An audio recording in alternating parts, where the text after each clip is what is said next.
Buti nakarating ka. Pumunta lang naman ako dito para ibigay sa'yo ito. Ang susunod na programa ay rated PG. Ito ay nangangailangan ng patnubay at gabay ng magulang para sa mga batang manonood.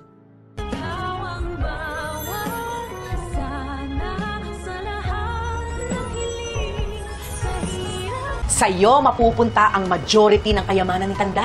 Matapos nga nating malaman ang tunay na dahilan kung paano nakilala ni Justin ang kanyang Lolo Pepe at ito nga sa pamamagitan ng pag-uutos ni Lolo Pepe kay Quinito na magsagawa ng investigasyon upang hanapin ang kanyang apo at nagsagawa pa nga ang matanda ng DNA test kay Justin upang mapatunayan niyang apo niya nga ito, ay pilit namang gagawa si Giselle ng paraan upang makausap ang kanyang anak na si Justin, na sa una nga ay hindi pa siya makapaniwala nang dahil sa nga paniniwala niya na patay na ito. Kaya naman para magkaroon ng lakas ng loob si Giselle ay magpapasama siya sa kanyang pamangkin na si Annalyn sa isang restaurant upang doon sila makipagkita kay Justin, na napapayag naman ng kanyang amang si Eric. Ayon naman kay Justin ay Pasko naman daw, kaya naman may ibibigay daw siya sa kanyang inang si Giselle, na tsak pag nakita niya daw ito ay tatamaan siya ng sobra. Medyo matatagalan naman ang pagdating ni Justin sa kanilang meeting place at akala nga ni Giselle ay hindi nasusulpot ang kanyang anak. Kaya naman nang makita ni Giselle ang kanyang anak na papalapit na sa kanila ay gusto niya itong yakapin sana, pero malamig ang pakikitungo nitong si Justin at hindi siya magpapayakap sa kanyang ina. Dahil ang tanging pakay lang naman daw ni Justin ay ibalik ang ipit na binigay sa kanya ni Giselle noong bata pa siya. Medyo natuwa naman itong si Giselle at sabi niya pa nga na siya ang nagkapit mismo sa buhok nito. Yun nga lang, ipapamukha ni Justin kay Giselle na ang pakilala lamang ng kanyang ina sa kanya ay Tita Giselle.